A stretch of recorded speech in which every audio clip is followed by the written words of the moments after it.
የህይወታቸው መሪ የማምለጫ አለታቸው እንድትሆን የከበባቸው ያስጨነቃቸው በአይምሮ ላይ በጤና ላይ በስራ ላይ በኢኮኖሚ ላይ በቤት በውጭ በከተማ በተለያየ መንገድ የተዋጋቸው የከበባቸው ቢኖር በስም ስልጣን የተራገፈ ይሆን ከእግራቸው በታች እግዚአብሔር ሆይ አመድ እንዲሆን ዳዊት እንደተናገረው እግዚአብሔር ጠላቶቼን እንደ መንገድ ጭቃ ረገጣቸው እንደሚለው የትኛውም ሰንሰለት የወደቀ እንዲሆን ጠላት እንደ መንገድ ጭቃ እንዲረገጥ ከበባ እንዲበተን ነፍሳቸው ነፃ እንድትወጣ ቆዝሞ አዝኖ በቤታቸው የተቀመጡ ቢኖሩ በስራ ቦታ ሆኖ የሚከታተሉ ቢኖሩ በውጭ ዓለም ቢኖሩ በዚህ በስደት ምድር ያሉ ቢሆኑ በኢትዮጵያ ያሉ ቢሆኑ ወደዚህ ሚዲያ ገብቶ ዛሬ ድምጽን ለመስማት የናፈቁ ቢኖሩ የተጨነቁበት የተከበቡበት ያዘኑበት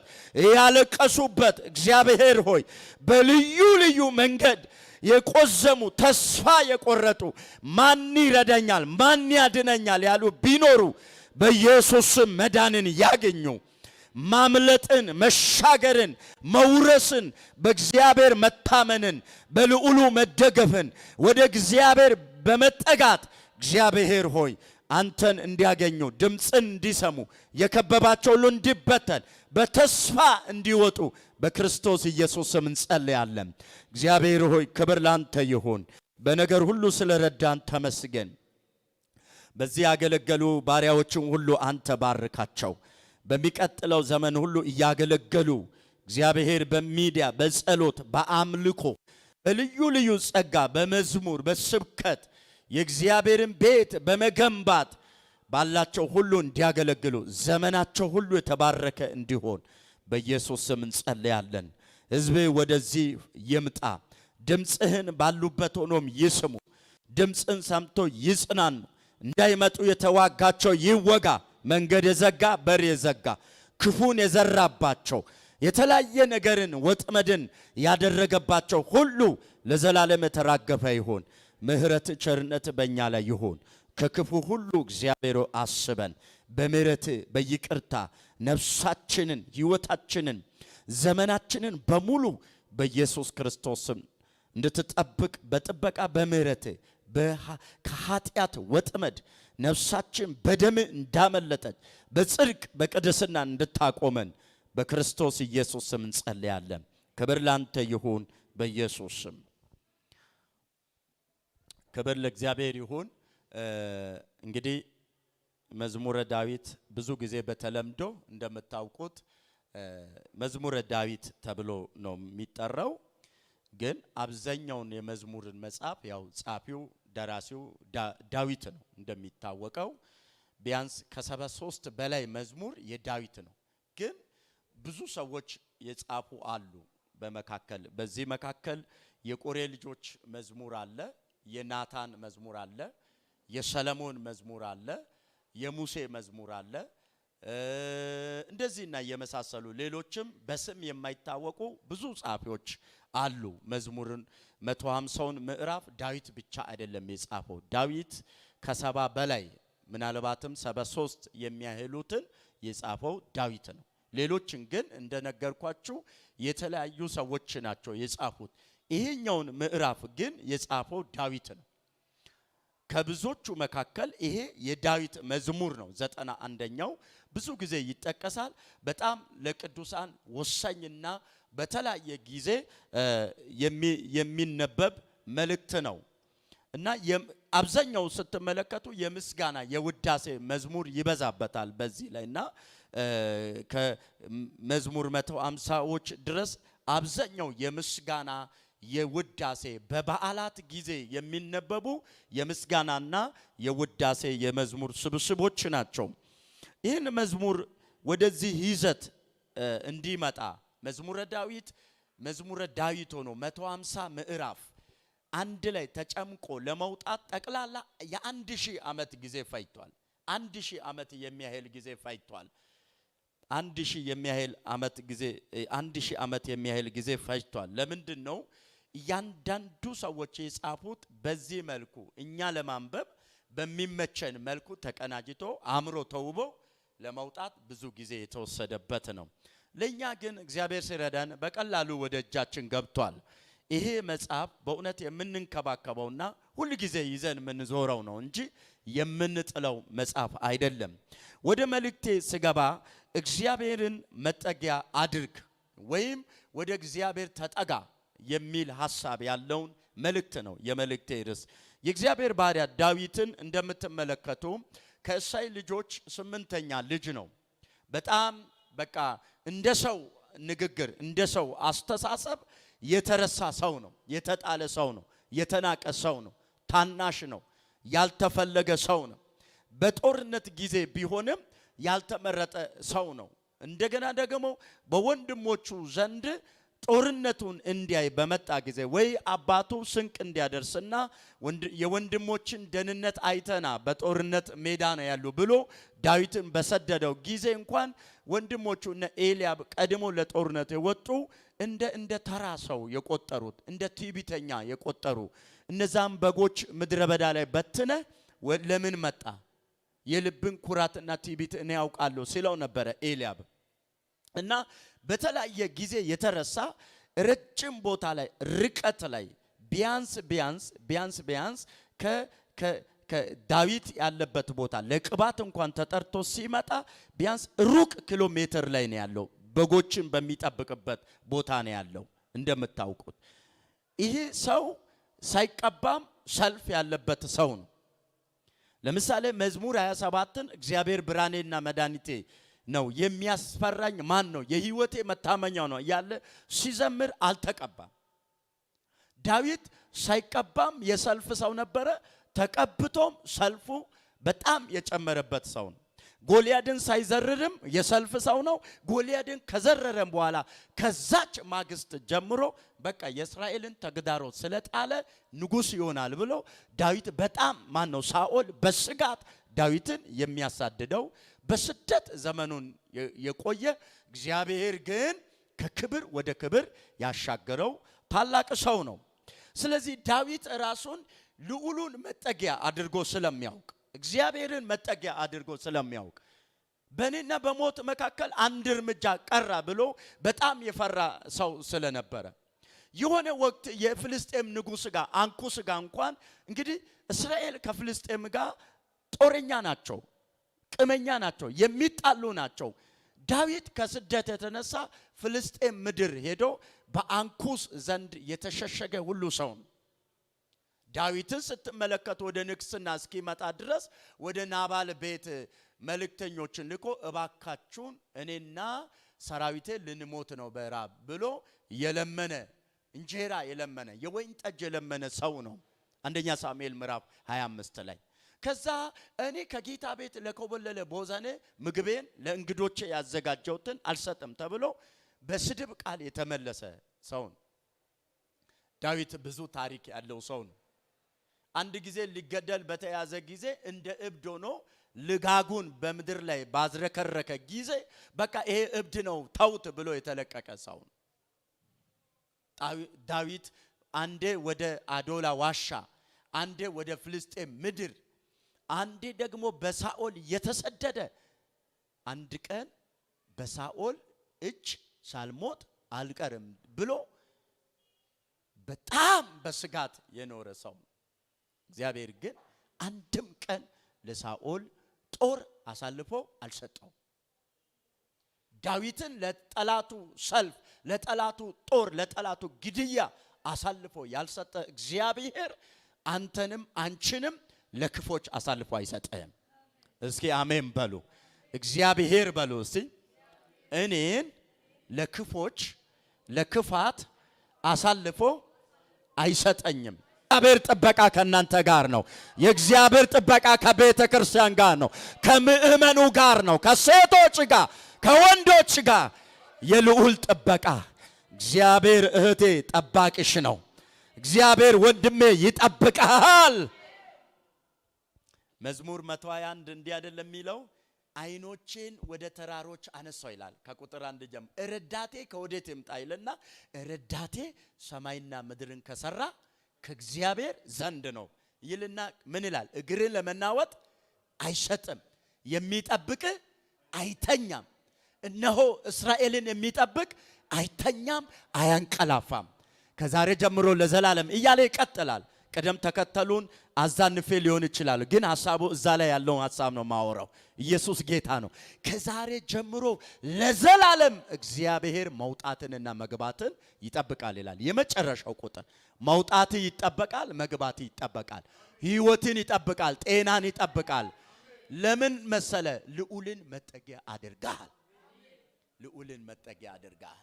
ልዑልን ሁሉን የሚችለውን አምላክ መጠጊያ አድርገሻል እህቴ። ሃሌሉያ። እስቲ ልዑልን መጠጊያ አድርጊያለሁ በሉ። እግዚአብሔር መጠጊያ ሆኗል። አሜን። ይጠብቃል፣ ትሸሸጋለ፣ መታመኛ ይሆናል። እግዚአብሔር መታመኛ ይሆናል። ኢየሱስ ጌታ ነው። አሜን። ሁለተኛው ተማምነ በሱ ትኖራለ። ቁጥር 2 ላይ እግዚአብሔርን አንተ መታመኛዬ ነህ እለዋለሁ፣ አምላኬና መሸሸጊያዬ ነው፣ በርሱም እታመናለሁ። ራሱ ዳዊት ምን ይላል? እግዚአብሔርን አንተ መታመኛዬ ነህ እለዋለሁ፣ አምላኬና መሸሸጊያዬ ነውና በርሱም እታመናለሁ። ሁለተኛ ተማምነ ትኖራለህ። እሱ ይጠብቃል አይደል? ተማምነሽ ትኖሪያለሽ። እሱ ይጠብቀናል አይደል? ተማምነን እንኖራለን። በልዑል መጠጊያ የሚኖር ሁሉም በሚችል አምላክ እግዚአብሔርን አቤቱ አንተ መታመኛዬ ነህ እለዋለሁ። አሜን።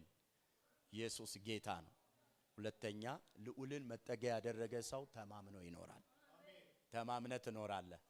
ተማምነሽ ትኖሪያለሽ። ተማምነ ትኖራለህ። ተማምነ ትወጣለህ። ተማምነ ትገባለህ። ተማምነ ታገለግላለህ። ተማምነ ትሰማራለህ አምላክን። ሃሌሉያ ሃሌሉያ ሃሌሉያ። እዛው መዝሙር ላይ ቀደም 27ኛው ምዕራፍ ላይ እንደዚህ ይላል። ቁጥር 1 ላይ እግዚአብሔር ብርሃኔና መድኃኒቴ ነው፣ የሚያስፈራኝ ማን ነው? እግዚአብሔር የሕይወቴ መታመኛዋ ነው፣ የሚያስደነግጠኝ ማን ነው ይልና እንዲህ ይላል። ክፎች አስጨናቂዎቼ ጠላቶቼ ስጋዬን ሊበሉ በተነሱ ጊዜ እነሱ ምን አሉ ይላል? ተሰነካከሉና ወደቁ ይላል። ወደቁ። የምትፈሩት ነገር አለ፣ እግዚአብሔር አሰነካክሎ ይጥልልሃል። በሕይወታችሁ፣ በቤታችሁ፣ በትዳራችሁ፣ በልጆቻችሁ፣ በአገልግሎታችሁ፣ በወደፊት ሕይወታችሁ የምትሰጉት ነገር አለ፣ እግዚአብሔር አሰነካክሎ ይጥላል። አንተ ግን ታልፋለህ፣ አንቺ ታልፊያለሽ። ኢየሱስ ጌታ ነው። እግዚአብሔርን አንተ መታመኛዬ ነህ እለዋለሁ፣ አምላኬና መሸሸጊያዬ ነው ይላል። አቤት አቤት አቤት አቤት። ትሸሸጋለህ፣ ትሸሸጋለህ። ሞት በሚመጣበት ዘመን፣ ክፉ አደጋ በሚወጣበት፣ ክፉ አዋጅ በሚታወጅበት ዘመን እግዚአብሔር ይሸሽጋል። እግዚአብሔር ይሸሽግሻል። እንደዚህ አይደለም የሚለው ስለ ነነዌ ሲናገር ነነዌን እስራኤልን ከነነዌ እጅ ለማዳን ነነዌን መምታት ሲፈልግ እግዚአብሔር እንደዚህ ያለ ናሆም 1:7 ላይ እግዚአብሔር መልካም ነው፣ በመከራም ቀን መሸሸጊያ ነው፣ በእርሱ የሚታመኑትን ያውቃቸዋል፣ ጠላቶቹንም ወደ ጨለማ ይሰዳቸዋል። እግዚአብሔር የነነዌን ክንድ መጥቶ እስራኤልን ነፃ ሲያወጣ የእነሱን ደግሞ ወደ ጨለማ ይሰዳል። አሜን። ኢየሱስ ጌታ። ሐዘንን፣ ውድቀትን፣ ጭንቀትን፣ እፍረትን የሚፈልገው መንፈስ እግዚአብሔር ወደ ጨለማ ይሰደዋል። አንተ እንደበራልህ በብርሃን ትመላለሳለህ። እስኪ አሜን በሉ። ኢየሱስ ብርሃን አይደለም? ብርሃኔና መድኃኒቴ ነው አለ። ለበሽታ መድኃኒት ነው፣ ለጨለማችን ብርሃን ነው። ኢየሱስ ጌታ ነው። የተለያየ ነገር መጥቶ ሲዶቁሰን እግዚአብሔር ብርሃንና መድኃኒት ይሆንልናል። በቤት በጣራ በመኝታ በሌሊት እግዚአብሔር ብርሃን ይሆናል። በጨለማ ብትሄድ እንኳን ምንም አትሆንም። ሁለተኛው ተማምኖ ይኖራል። መጽሐፍ ቅዱስ የሚናገረው እውነት ምንድነው? ዘዳግም ምዕራፍ 33 ቁጥር 11 እና 12 ላይ እንዲህ ይላል፣ በእግዚአብሔር የተወደደ በእርሱ ዘንድ ተማምኖ ይኖራል። በማን የተወደደ? በእግዚአብሔር የተወደደ በእርሱ ዘንድ ተማምኖ ይኖራል፣ እግዚአብሔርም ይጋርደዋል ይልና ቀኑን ሁሉ በትከሻው መካከል ያድራል። የእግዚአብሔር ትከሻ ሰፊ ነው። አምና ካቻምና ባለፈው ዘመን ተሸክሞ ዛሬ ደከመኝ አይልም። ይላል አይልም። ይላል በፍጹም አይልም። እንደውም ኢሳይያስ ደግሞ በጣም 46ኛው ምዕራፍ ላይ ያዕቆብ ሆይ እስራኤል ሆይ እስከ ሽበት እስከ ሽምግልና የሚሸከም እኔ ነኝ። እስከ ጉልምስና ብቻ አይደለም፣ እስከ ወጣትነት ብቻ ሳይሆን ሽበት አለ፣ ከዛ የመጨረሻው የሽምግልና ወራት አለ። እስከዛ ድረስ የሚሸከም እኔ ነኝ። እግዚአብሔር ይሸከማል። እህቴ እግዚአብሔር ይሸከምሻል። ለማንም ሰው ይሄ የስደት ምድር ስፔሻሊ ለማናችሁም ቀላል አይሆንም። እግዚአብሔር ግን ይሸከማል። ለሚሰራ ቀላል አይሆንም። ለሚያገለግል ቀላል አይሆንም። ከተማው ቀላል አይሆንም። ኑሮ ቀላል አይሆንም። ሲስተሙ ቀላል አይሆንም። እግዚአብሔር ግን ይሸከማል። እግዚአብሔር ግን ይሸከማቸዋል። እግዚአብሔር ይሸከመኛል በሉ እስቲ። ተማምነህ ትኖራለህ። ተማምነህ ትኖራለህ። ተማምነህ ትኖራለህ። ሶስተኛውን ተናግሬ ላሳጥር። ይሄ ብዙ መልእክት ነው፣ ብዙ ነው የጻፍኩት። በጣም ነፍሴን እሱ ቃሉ እኔን የሰበከበትን በዛ ሙዶኜ ነው የምናገራችሁ። ለእናንተም ታላቅ መልእክት ነው። ቁጥር 9 ላይ አቤቱ አንተ ተስፋዬንና ልዑልን መጠጊያ አደረግው ይላል።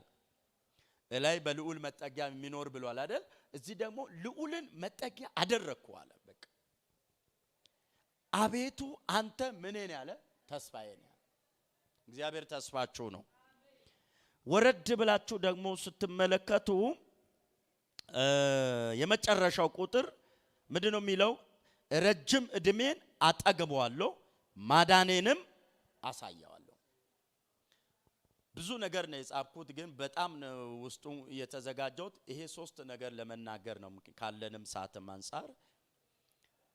ረጅም እድሜ አጠግበዋለሁ ማዳኔንም አሳያለሁ። ይሄንን የሚያደርገው ለምንድን ነው? ልዑሉን መጠጊያ ስላደረጋችሁ። አሜን። ምን ለማለት ፈልጌ እንደሆነ ታውቃላችሁ? እግዚአብሔር የነገረህን ተስፋ ሳትወርስ አትሞትም ለማለት ፈልጌ ነው።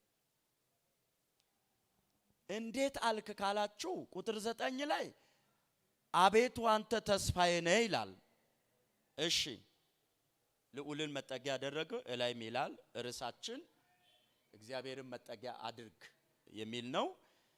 የመጨረሻው ቁጥር ረጅም እድሜን አጠግባለሁ ማዳኔንም አሳያለሁ። እና እግዚአብሔር ረጅም እድሜ ዝም ብሎ ነው የሚያጠግበው ወይ የተስፋን ቃል እየፈጸመ ነው የሚያጠግበው? ተናገሩ። የተስፋን ቃል እየፈጸመ እኮ ነው።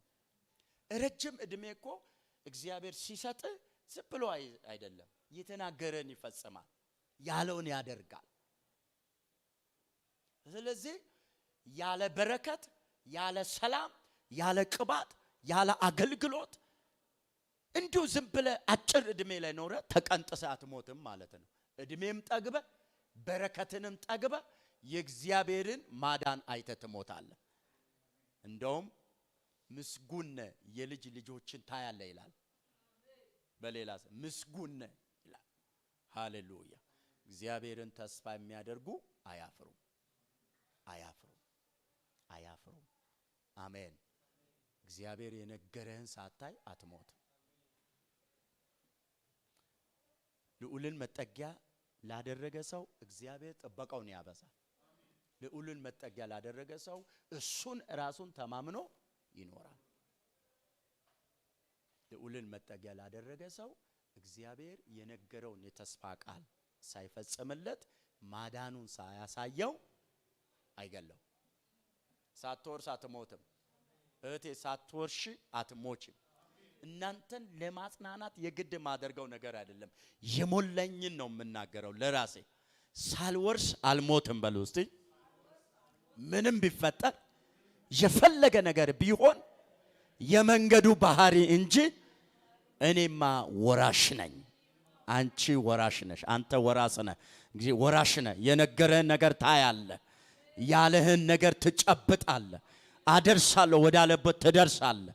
ትኖራለህ ካለ ትኖራለህ፣ ትሄዳለህ ካለ ትሄዳለህ፣ ትቀባለህ ካለ ትቀባለህ፣ ትወርሳለህ ካለ ትወርሳለህ፣ ታገለግላለህ ካለ ታገለግኛለሽ ካለ ታገለግላለህ። እግዚአብሔር ረጅም ዕድሜንና ማዳኑን ያሳያል። በበረከት በተስፋ እግዚአብሔር ያኖራል። አሜን። አንድ የእግዚአብሔር ባሪያ ብዙ ጊዜ የምናገረው ከዚህ በፊትም ተናግሬ ያለውና ያዕቆብን እንግዲህ ኮብልሎ ነው ከአባቱ ቤት የወጣው። እየጨረስኩ ነው።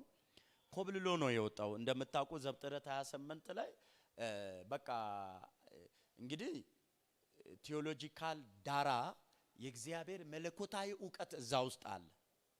እኛ ግን ያዕቆብ ከአባቱ ቤት ኮብልሎ ወደ አጎቱ ቤት እየሄደ እንዳለ ነው። የእግዚአብሔር መለኮታዊ እቅድ እዛ ውስጥ አለ።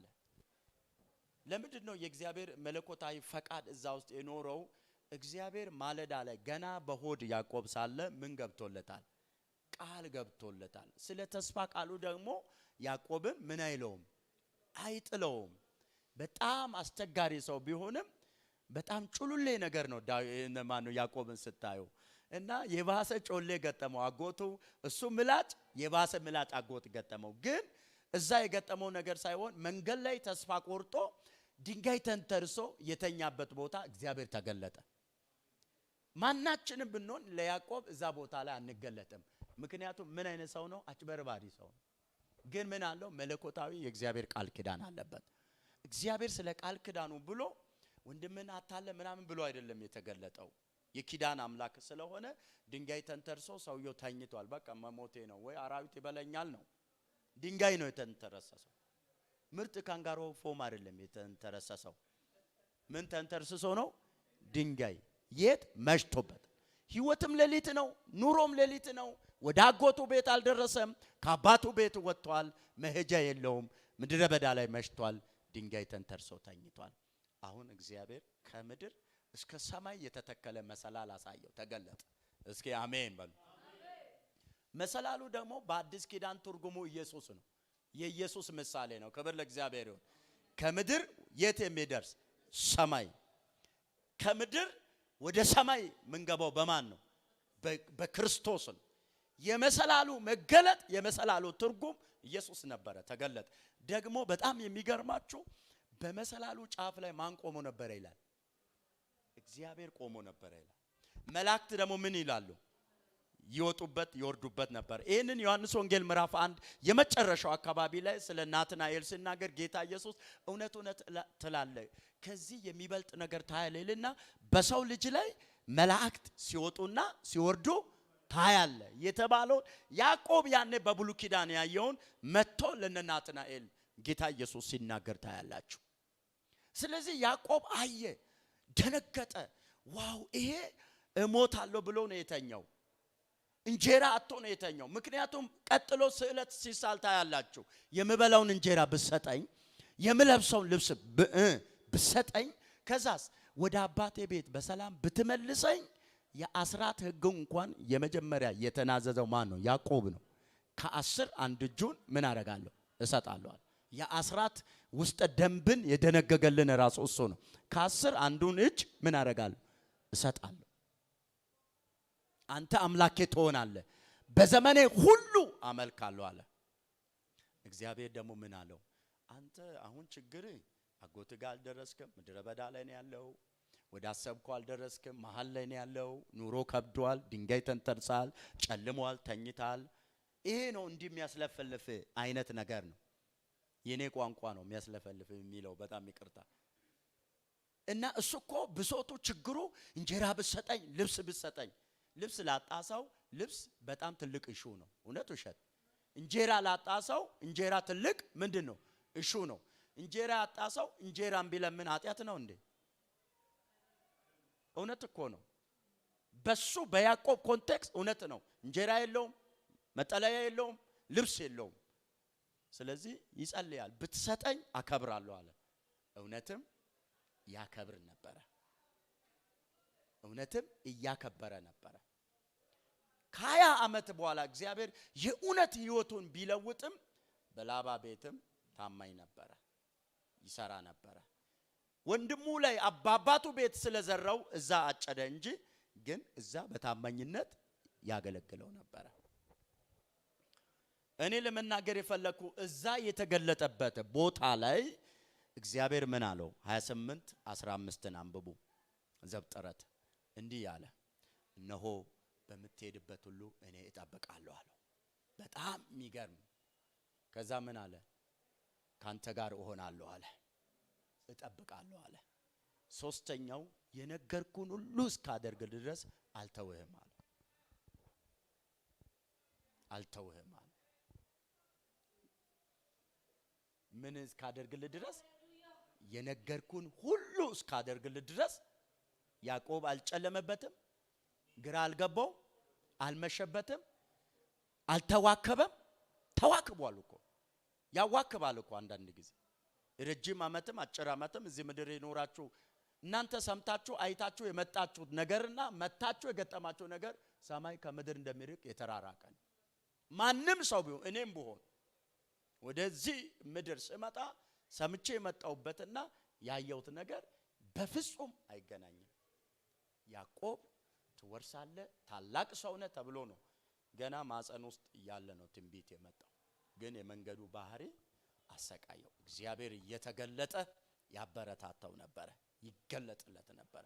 ዛሬ በቃሉ ተገልጦላችኋል። በራእይም በህልምም በተለያየ መንገድ እግዚአብሔር በመገለጥ የሚገለጥላችሁ። በዚህ ሰዓት ግን የተገለጠላችሁ በቃሉ ነው። እግዚአብሔር የነገረን እስኪያደርግልህ ድረስ አይተውህም። አሜን በሉ። እየጨረስኩ ነው። እጃችሁን አንሱና እግዚአብሔር በሉ የነገረኝን ያወራኝን ገና ማለዳ ላይ ያሳየኝን እየፈጸመ ማዳኑን እያሳየ ረጅም እድሜን ይሰጠኛል እንጂ አይተወኝም። ለጠላት አይሰጠኝም፣ ለክፎች አይሰጠኝም፣ ለሟርተኞች አይሰጠኝም። እግዚአብሔር አሳልፎ አይሰጥም። እግዚአብሔር አሳልፎ አይሰጣችሁም። የነገረን ረጅም እድሜን አጠግቧለሁ፣ ማዳኔንም አሳያለሁ። ዛሬ አብልጠን እንጠጋ። ትላንት ከጸለይነው በላይ እንጸልይ። ትላንት ካነበብነው በላይ እናንብብ። ትላንት ለጌታ ለመኖር ከተቀደስነው ከተጋነው በላይ ዛሬም እንትጋ። እግዚአብሔርን የተጠጉ ሰዎችን እግዚአብሔር ይጠብቃቸዋል። ስንት ጊዜ እንደጠበቃችሁ እናንተው ራሳችሁ ምስክሮች ናችሁ። ከምን አደጋ ጠብቆ እንዳዳነሽ እህቴ ምስክር ነሽ፣ ወንድሜ ምስክር ነህ፣ እኔ ምስክር ነኝ። እያንዳንዱ ሚዲያ ላይ የምትከታተሉ ቅዱሳን ወንድሞቼና እህቶች እናንተ ምስክሮች ናችሁ። ዛሬም ልዑልን መጠጊያ አድርጉ። የሰራዊት ጌታ እግዚአብሔር ይጠብቃቸዋል። እሱን ተማምናችሁ ትኖራላችሁ። እንዲሁም ደግሞ የነገራችሁን ያወራችሁን ነገር ሳይፈጽምላችሁ እግዚአብሔር ያንን ሳያስጨብጣችሁ አይገላችሁ። ኢየሱስ ጌታ ነው። ቆመን እንጸልያለን ለቃሉ። ሃሌሉያ ሃሌሉያ። ስም ይባረክ፣ ስም ይባረክ። ሃሌሉያ፣ ስም ይባረክ። ዛሬም አብዝቼ እጠጋለሁ በሉ። ዛሬም አብዝቼ እጸልያለሁ፣ አብዝቼ እኖራለሁ፣ አገለግላለሁ። ክንዴ አይደክምም። እኔ ደከምኩ እንጂ ተስፋ አልደከመም በሉ። አብርሃም ተስፋው አልደከመም። ጉልበቱ አረጀ እንጂ አብርሃም አረጀ እንጂ እግዚአብሔር አላረጀም። የተስፋ ቃሉም አላረጀም። ዛሬ ሰውነሽ ልትደክም ትችያለሽ። ሰውነ ልትደክም ትችላለህ። ግን ተስፋው አላረጀም። ማለዳ ላይ የጠራ አምላክሽ አላረጀም። ጉልበትሽን አበርቺ፣ ጸሎት ኃይልሽን ጨምሪ እህቴ፣ ትጥቅሽን አጠንክሪ፣ ወገብሽን አበርቺ፣ አጽኝ። ሃሌሉያ። ጠላት ሲሽቀዳድም ለምታን በጡጫ ክንድ ሰበረልን ሆነልን ማምለጫ። እንናገር ብንል ብዙ እናወራለን በዚህች አጭር ዕድሜ ማዳኑን ስላየን፣ በዚህች አጭር ዕድሜ ማዳኑን ስላየን። ብቻውን ታምር የሚያደርግ ችግረኛውን የምታደግ እንቆቅልሽን የሚፈታ ኢየሱስ የኛ ጌታ። ብቻውን ታምር የሚያደርግ ችግረኛውን የምታደግ እንቆቅልሽን የሚፈታ ኢየሱስ የኛ ጌታ ብቻውን ታምርሚያ ዘምሩ እስቲ የምታደግ እንቆቅልሽን የሚፈታ ኢየሱስ የኛ ጌታ ጠላት ሲሽቀዳደም ልምታን በጡጫ ክንድ ሰበረልን ሆነልን ማምለጫ እንናገር ብንል ብዙ እናወራለን በዚች አጭር ዕድሜ ማዳኑን ስላየ በዚች ምሕረቱን ስላየን ምሕረቱን ስላ ጠላት ሲሽቀዳደም ልምታን በጡጫ ክንድ ሰበረልን ሆነልን ማምለጫ እንናገር ብንል ብዙ እናወራለን በዚች አጭር ዕድሜ ማዳኑን ስላየን በዚች አጭር ምሕረትን ስላየው ብቻውን ታምር የሚያደርግ እሰይ እንቆቅልሽን የሚፈታ ኢየሱስ የኛ ጌታ ብቻውን ታምር ችግረኛውን የምታደግ እንቆቅልሽን የሚፈታ ኢየሱስ የኛ ጌታ ጠላት ሲሽቀዳደም በሉ እስቲ አንዴ ጠላት ሲሽቀዳደም ልመታን በጡጫ ክንድ ሰበረልን ሆነልን ማምለጫ እንናገር ብንል ብዙ እናወራል በዚች አጭር ዕድሜ ማዳኑን በዚች አጭር ዕድሜ ምሕረቱን ስላየው ብቻውን ታምርሚያ ችግረኛውን የምታደግ እንቆቅልሽን የሚፈታ ኢየሱስ የኛ ጌታ ብቻውን ታምርም እሰይ እንቆቅልሽን የሚፈታ ኢየሱስ የኛ ጌታ ጥቂት እንጸልያለን። እስቲ አጠገባቸው ያለውን ሰው እጁን ያዙና ለዛ ሰው ለወንድምሽ ለእህት